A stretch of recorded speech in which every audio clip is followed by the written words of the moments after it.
इसमें एक जिज्ञासा यह है सर कि आप 10 बच्चों को लेके जाते हैं बहुत ही एडवेंचरस साहसिक यात्रा पर। उसमें जोखिम भी थे और छत का ठिकाना नहीं है। कभी आपने विद्यालय में ठहर लिए, कहीं आपने लिखा है कि साइकिल का घेरा बना के सो गए।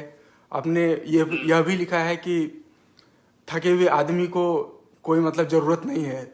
मतलब ये दिखाता है यह भी कि आदमी की ज़रूरतें बहुत कम हैं। जैसे आपने बताया कि 2 महीना साइकिल पर ही एक गठरी में आप लोग जीवन यापन किए।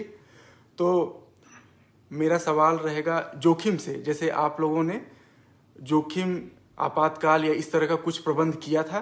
और दूसरा कि अभिभावकों माता पिता को कैसे आप लोग मनाए कि आप लेके जा रहे हैं। मुझे पता है उस समय उदय प्रताप कॉलेज के शिक्षक अपने आप में ही अभिभावक हैं, माता पिता जैसे नहीं माता पिता ही हैं, पूरे संरक्षक रहते हैं। मैं खुद ही वहाँ का छात्र रहा हूँ, मैं महसूस किया हूँ।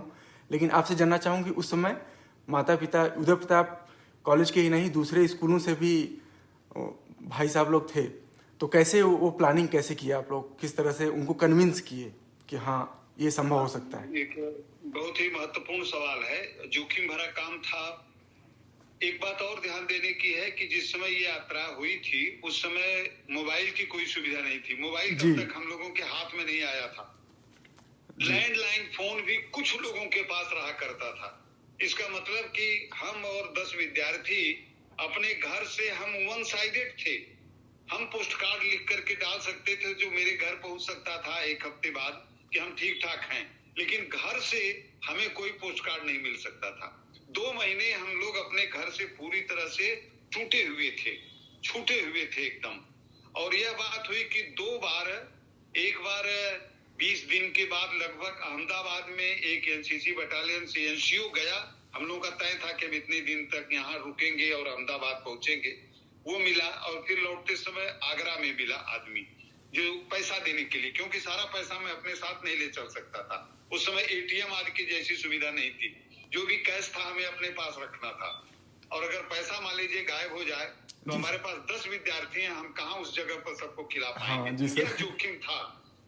तो इसमें मैं यह भी कहना चाहूँगा कि जब आपकी मंशा सही है तो पूरी कायनात आपके साथ रहती है। तो जरूर आप लोग तपस्वी मैं कहूँगा यह जो जोगी बनकर तपस्या की आप लोगों ने, तो पूरी कायनात आप लोगों के साथ थी, जिसने किसी भी जोखिम को जो आने वाले होंगे। अब जैसे महाबोधि के जो भैया थे वो जो गिरे मतलब उनको कोई चोट नहीं लगी, तो ये मैं कहूँगा जरूर बुद्ध भगवान रहे होंगे वहाँ पे।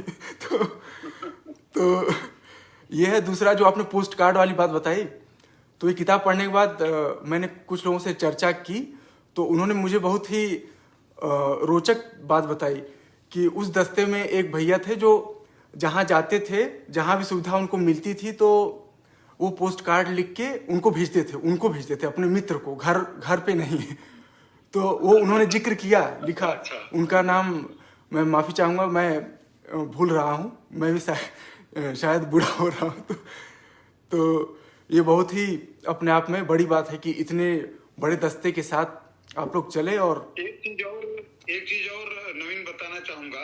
जी सर। मैं कभी सोचा भी नहीं था कि वो मेरी डायरी किताब के रूप में प्रकाशित होगी और आपके साथ बातचीत करूंगा, कभी नहीं। मैं दिन भर चलता था, रात में पता लगा कि इतना थक गया हूँ, सोने की जगह नहीं मिली है, पत्थर की पटिया पर बैठना है, लेकिन फिर भी मेरे पास एक कॉपी थी, डायरी थी। मैं जो कुछ भी देखा करता था उसको लिख दिया करता था। कुछ बातें गद्य से आ गई, जहां नहीं हो गई कविता में आ गई बातें, लेकिन लिख लेता था। और यह विश्वास पूर्वक कह रहा हूं कि 30 वर्षों के बाद वही डायरी एज सच प्रकाशित हो गई। उसमें मैंने कुछ नहीं जोड़ा न कुछ घटाया।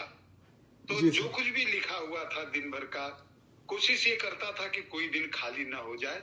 हम दिन में जो भी अनुभव मिल रहा है उस अनुभव को मैं लिखता जाऊं। मेरा अगला सवाल सर इसी पे रहेगा कि आजकल लिखने के लिए लेखक अपने आपकी बहुत सिफारिश करते हैं, या यूं कहूं कि आडंबर बहुत है लिखने से।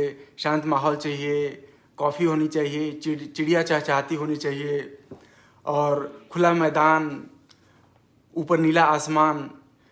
तो आप जो लिखते थे 100 किलोमीटर साइकिल चला के, पूरा मतलब हाथ पैर सब थके हुए हैं, चूर चूर हैं, तो उस समय कलम, इस स्थिति में कलम थाम कर लिख कर सोने जाना, तो आप लोगों को मोटिवेशन क्या था? वो क्या ऊर्जा थी जो आप ये करके ही सोते थे? आपने अभी अभी कहा कि नहीं, लिख कर ही जाते थे, तो वो क्या ऊर्जा थी, क्या मोटिवेशन था जो आप प्रेरित रहते थे कि ये लिख कर ही जाना है? और मुझे पता है कि आपका उस समय आपने बताया भी कि आपका उद्देश्य नहीं था कि आप इसको प्रकाशित करेंगे।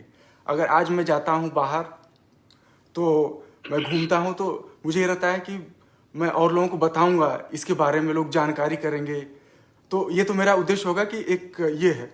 लेकिन आपने ये सब जो किया, ये अपने आप के लिए किया, और ये किताब के रूप में आया बहुत मनाने पे आपको। तो क्या था, मतलब क्या कारण था जो आप उसको लिखते थे इतनी थकान के बावजूद?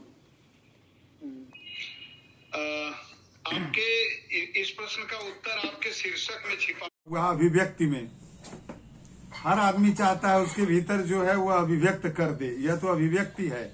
और दूसरा, हिंदी के कवियों में मुझे भवानी प्रसाद मिश्र बहुत प्रिय कवि हैं मेरे, दूसरे शतक के कवि हैं भवानी प्रसाद मिश्र। उनकी एक कविता है, इस कविता को सब लोग ध्यान से सुने। कुछ लिख के सो, कुछ पढ़ के सो, सो माने सोना। कुछ लिख के सो, कुछ पढ़ के सो, तू जिस जगह जागा सवेरे, उस जगह से बढ़ के सो। कुछ लिख के सो, कुछ पढ़ के सो, तू जिस जगह जागा सवेरे, उस जगह से बढ़ के सो। ये भी कोई जिंदगी है? जहां उठे थे वहीं सो गए। कुछ लिख के सो, कुछ पढ़ के सो। तो इस पंक्ति ने मुझे बहुत प्रेरणा दी।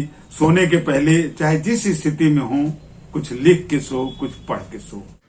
सर, आपने पंक्ति कहा, तो जैसे होता है ना कि कुछ पंक्तियां हमेशा अपने आप में ही प्रेरणा स्रोत रहती हैं। आप कुछ लोगों के लेक्चर सुनिए, पैसा दे के मोटिवेशनल स्पीकर, सम्मान के साथ मैं कहना चाहूँगा, उनको सुनिए, लेकिन कुछ लाइनें जैसे आपने भवानी प्रसाद जी का कहा, तो ऐसी ही लाइन जैसे बच्चन जी की एक है, वो मैं दर्शकों के साथ साझा करना चाहूँगा। बच्चन जी की ये लाइन मुझे हमेशा प्रेरित करती रहती है। तो वो लाइन ऐसे है कि अलग अलग पथ बतलाते सब, पर मैं यह बतलाता हूँ। अलग अलग पथ बतलाते सब, पर मैं यह बतलाता हूँ। राह पकड़ तू एक चला चल, पा जाएगा मधुशाला। अगला सर, मैं अहमदाबाद में पहुंच रहा हूँ।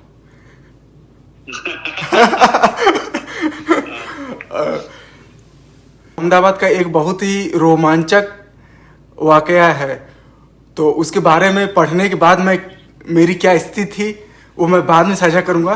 पहले आप वो ठेले वाली बात बताइए, ठेला गोल।